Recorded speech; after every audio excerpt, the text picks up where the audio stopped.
안녕하세요. 가치 있는 교회 박찬호 목사입니다. 저희가 주일 오후에 예배 모임을 갖습니다. 저희와 함께 말씀을 나누고 또 신앙을 나누기 원하시는 분은 연락 부탁드립니다. 함께 믿음의 공동체를 세우기 원하오니 주의 뜻에 따라 함께 하기를 원하시는 분은 아래 연락처로 연락 부탁드립니다. 그리고 전체 말씀 이후에 저희 공동체를 위한 기도 제목을 공유합니다. 기도에 여유가 있으신 분들은 저희를 위하여 기도 부탁드립니다. 감사합니다. 2024년 4월 17일 누가복음 18장 9절부터 17절까지의 말씀을 가지고 함께 묵상과 기도 그리고 나눔의 시간을 갖겠습니다.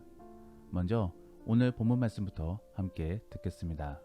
또 자기를 의롭다고 믿고 다른 사람을 멸시하는 자들에게 이 비유로 말씀하시되 두 사람이 기도하러 성전에 올라가니 하나는 바리새인이요 하나는 세리라. 바리새인은 서서 따로 기도하여 이르되 하나님이여 나는 다른 사람들 곧 토색, 불의, 간음을 하는 자들과 같지 아니하고 이 세리와도 같지 아니함을 감사하나이다. 나는 일에 2번씩 금식하고 또 소득의 11조를 드리나이다 하고 세리는 멀리 서서 감히 눈을 들어 하늘을 쳐다보지도 못하고 다만 가슴을 치며 이르되 하나님이여 불쌍히 여기소서 나는 죄인이로소이다 하였느니라. 내가 너희에게 이르노니 이에 저 바리새인이 아니고 이 사람이 의롭다 하심을 받고 그의 집으로 내려갔느니라. 무릇 자기를 높이는 자는 낮아지고 자기를 낮추는 자는 높아지리라. 사람들이 예수께서 만져주심을 바라고 자기 어린아기를 데리고 오매 제자들이 보고 꾸짖거늘 예수께서 그 어린아이들을 불러 가까이 하시고 이르시되 어린아이들이 내게 오는 것을 용납하고 금하지 말라. 하나님의 나라가 이런 자의 것이니라. 내가 진실로 너희에게 이르노니 누구든지 하나님의 나라를 어린아이와 같이 받아들이지 않는 자는 결단코 거기 들어가지 못하리라. 성화 과정 중에는 칭의라는 단계가 있습니다. 그리고 이 칭의라함은 의롭다함을 인정받는 것을 일컫습니다. 그러므로 의인으로 인정받아 천국행을 확신하게 되는 것이지요. 그런데 우리는 이러한 부분에 있어서 절대로 당연하게 받아들여서는 안 되는 것입니다.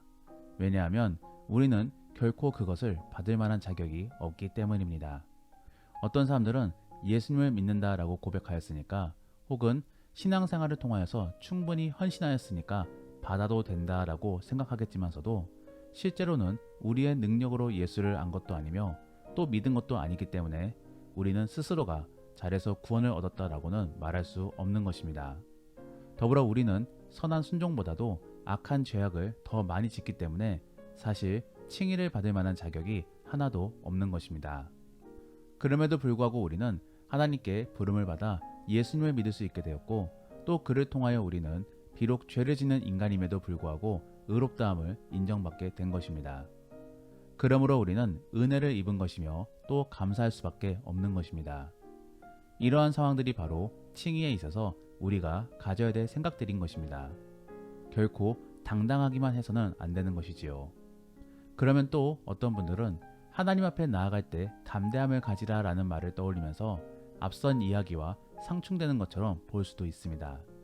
하지만 사실 그렇지 않습니다. 하나님 앞에 나아갈 때 담대함은 구원받음에 대한 확신으로서 말하는 것이지 칭의를 받음으로 자부심을 가지라 라는 말은 아닌 것입니다.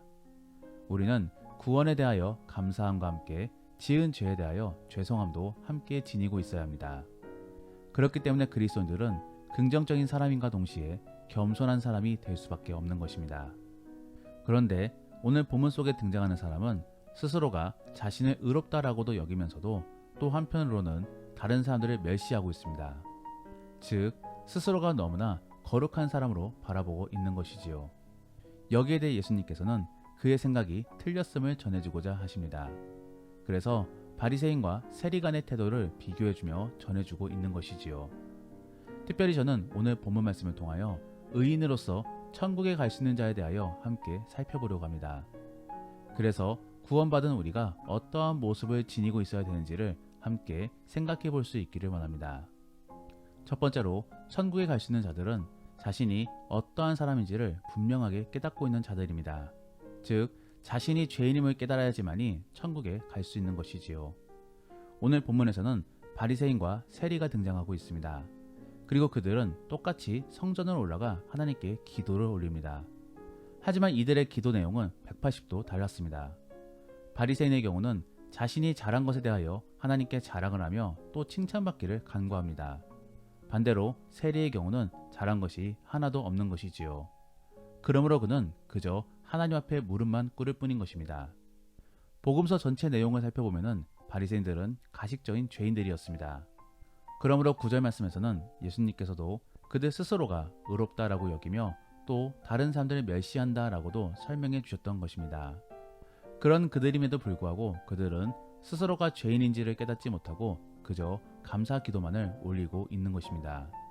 즉 자신의 상태를 전혀 인식하고 있지 못한 그런 상태인 것이지요.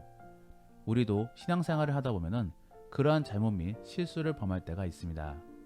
그게 무슨 말이냐면은 신앙생활 속에서 너무나 행위를 의식하다 보면은 어느 순간에는 그에 대한 원 의미를 잊어버리게 되고 오히려 속빈 강정과 같이 행위만이 남을 수 있는 것입니다.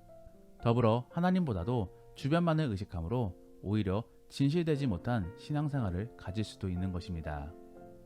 오늘 본문 속의 바리새인의 경우가 그렇습니다. 그는 따로 서서 기도하였다라고 전하고 있습니다. 이것은 감사의 태도를 취하고 있는 것인데 그런데 또 한편으로는 다른 사람들을 의식함으로 과하게 행동하는 것으로도 볼 수 있는 것입니다. 즉 오바해서 기도함으로 사람들에게 자신이 얼마나 경건한 사람인지를 보여주고 있는 것이지요. 그리고 기도 제목도 들어보면은 자신은 다른 사람들과 같이 죄를 짓지 않는다라는 것입니다. 어쩌면 이 기도 소리도 다른 사람이 들리게끔 크게 부르짖었을지도 모르는 일인 것입니다. 그만큼 그는 하나님보다도 주변 사람들의 이목에 대하여 더욱더 관심이 많았던 사람이었던 것입니다. 그러면서도 또 한편으로는 자신은 죄인인지를 잘 모른다라는 사실은 참으로 아이러니한 사실인 것이지요. 더불어 서서 기도드렸다라는 점은 온전히 하나님께 집중하기 위한 퍼포먼스입니다. 즉 하늘에 계신 하나님께 더욱더 가까이 나아가고 싶은 마음에 이렇게 몸을 써서라도 표현하고자 하는 것인데 오히려 다른 사람들에게 드러내기 위하여 이렇게 행동하고 있다는 것은 이 또한도 대단히 모순적인 행위인 것입니다. 여기에 대해 예수님께서는 14절 말씀에 무릇 자기를 높이는 자는 낮아지리라 라고 말씀해 주십니다. 결국 의미 없는 행동임을 말해주고 있는 것이지요.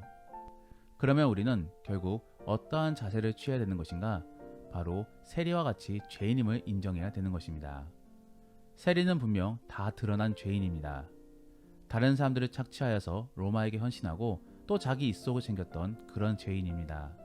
그런데 정말로 그러한 무도한 죄인이라고 한다면은 애써서 하나님 앞으로 나아가지는 않았을 것입니다. 그저 자기 입속만을 챙기기 위하여 바빴을 것입니다. 하지만 오늘 본문 속에 등장하는 세리는 하나님 앞으로 나왔습니다. 결국 양심의 찔림 속에 죄짓기를 거부하고 하나님 앞으로 나왔던 것이지요.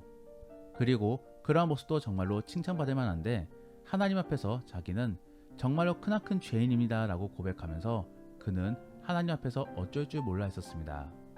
그러므로 그는 결국 고개를 들지 못했던 것입니다. 우리 안에는 이러한 마음이 필요합니다. 사실 우리는 아무에게도 잘 걸리지 않았을 뿐인 것이지 우리는 다 죄인입니다. 하나님보다도 세상을 사랑하는 것도 죄이지만서도 또 한편으로는 실질적인 죄를 저지르고 있는 죄인입니다. 우리는 이러한 우리의 상태를 바르게 인지하고 있어야지만이 바로 다음 단계로 나아갈 수 있는 것입니다. 회개라는 것도 그렇습니다. 누가 시켜서 하는 회개는 의미가 없습니다. 그리고 구원을 받기 위해 억지로 행하는 회개도 의미가 없습니다. 그러면 어떠한 회개가 정말로 가치 있는 회개인 것이냐? 바로 죄에 대한 두려움 때문에 그리고 그로 인한 하나님께 면목이 없기 때문에 행하는 회개가 의미가 있는 것입니다. 그리고 그러한 회개 속에서 우리는 회복의 평안을 얻을 수 있는 것이지요. 다른 인위적인 회개 안에는 그저 자기 합리화만이 남아있을 뿐인 것입니다. 예전에 이러한 이야기를 들어본 적이 있습니다. 주일학교에서 두 아이가 물건을 훔쳤다고 합니다. 그래서 목사님이 두 아이들을 혼내시면서 10계명의 8번째 계명을 언급하였다고 말합니다. 그런데 실수로 제8계명이라고 말해야 될 것을 제10계명이라고 말했다고 합니다. 그러자 한 아이가 목사님 정말로 잘못했습니다. 그런데 목사님 그거 8번째 계명인데요 라고 답했다고 합니다. 그러면 여기서의 그 아이는 정말로 회개를 하고 있는 것일까요? 아니면 회개하는 척만 하고 있는 것일까요?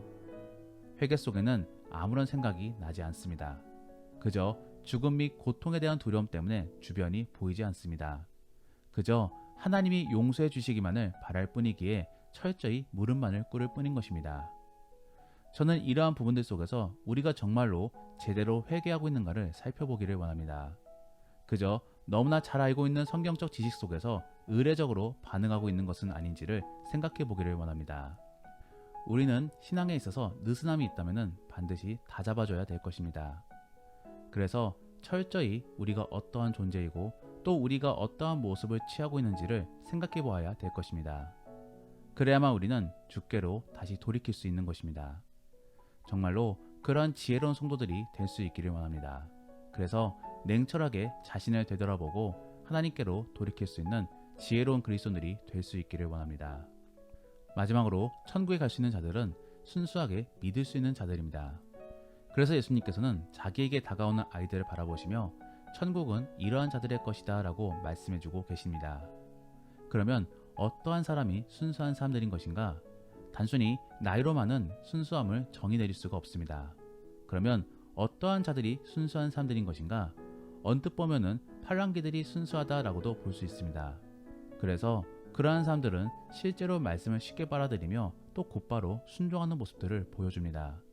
하지만 자칫하면은 이단을 만나 더 쉽게 빠지고 또 단단히 빠질 수 있는 그런 위험성을 가지고 있습니다.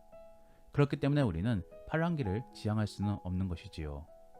그러면 어떠한 사람이 정말로 순수한 사람들인 것인가? 성경에서는 말씀을 사모하는 사람이 순수한 사람이다 라고 표현하고 있습니다. 그래서 베드로전서 2장 2절 말씀에서는 갓난아이들 같이 순전하고 신령한 젖을 사모하라. 이는 이로 말미암아 너희로 구원에 이르도록 자라게 하려 함이라 라고 전하고 있는 것입니다. 여기서 전하는 순전함이 바로 순수함입니다. 그리고 그 다음으로 나오는 표현인 신령은 성령 및 말씀을 의미하고 있는 것인데 결국 성령 및 말씀을 사모함으로 구원을 얻을 수 있음을 말해주고 있는 것입니다. 우리는 이러한 말씀을 참고하여서 하나님께 집중하고 또 말씀에 집중하는 사람이 되어야 될 것입니다. 그런데 그러면 바리새인도 마찬가지로 말씀에 집중했던 사람이 아니었습니까? 맞습니다. 그들도 정말로 말씀을 많이 알았고 또 공부도 많이 하였습니다. 다만 그들은 하나님을 사랑함으로 그렇게 열심히 공부한 것이 아닙니다. 그저 자기의 성공과 명예를 위하여 그렇게 공부한 것이지요. 단순히 하나님에 대한 사랑 때문만은 아닌 것입니다. 사랑하는 성도 여러분, 우리는 말씀에 집중함에 있어 하나님을 사랑하고 또 그분을 더 알고 싶은 마음에 감당해야 될 것입니다. 더불어 그렇게 하나님을 사랑하고 더 알게 되면은 그때 우리는 우리의 죄가 보여져 하나님께 회개하게 될 것입니다. 그러므로 결국에 천국에 갈 수 있는 사람은 하나님을 사랑하고 또 주께로 더 가까이 나아가고자 하는 그런 사람인 것입니다. 이러한 내용들을 종합적으로 잘 정리해보면 결국 경건 생활을 신실하게 잘 감당하는 사람이 천국에 갈 수 있는 것입니다. 그러므로 경건 생활 속에서 하루를 살아가시기를 바랍니다. 그런데 또 그러한 경건 생활을 행위로만 감당해서는 안 되는 것이지요. 하나님을 사랑함으로 가져야 되는 것입니다. 이러한 부분들을 잘 고민하고 의식함으로 주가 원하시는 경건 생활을 가지시기를 바랍니다. 그리고 그러한 부분들 속에 하나님이 주시는 깨달음을 가지고 하나님의 함께 하심을 경험해 볼 수 있는 복되고 가치 있는 성도들이 될 수 있기를 예수님의 이름으로 축복합니다. 기도하겠습니다. 우리가 오늘 말씀을 생각하시며 함께 기도하기 원하는 것은 하나님, 우리가 의식적이고 행위적인 종교 생활을 갖고 있는 부분들이 있다면 모두 회개합니다. 그러한 부분들을 모두 버려버리고 정말로 하나님께 신실하게 예배드릴 수 있게 하여 주옵소서.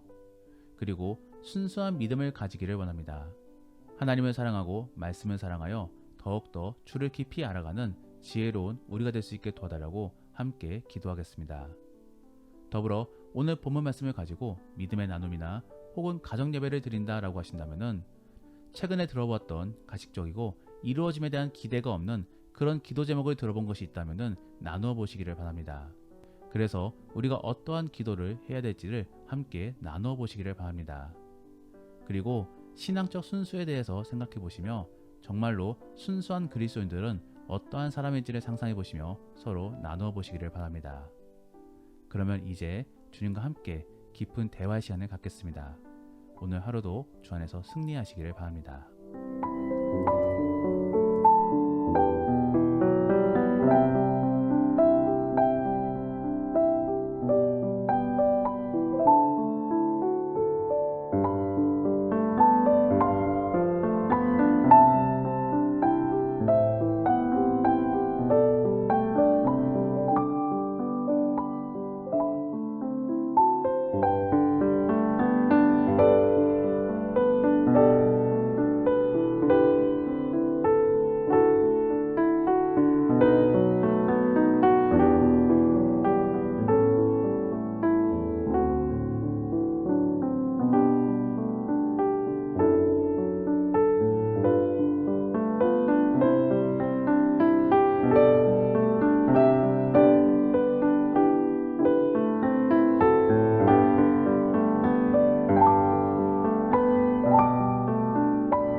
네.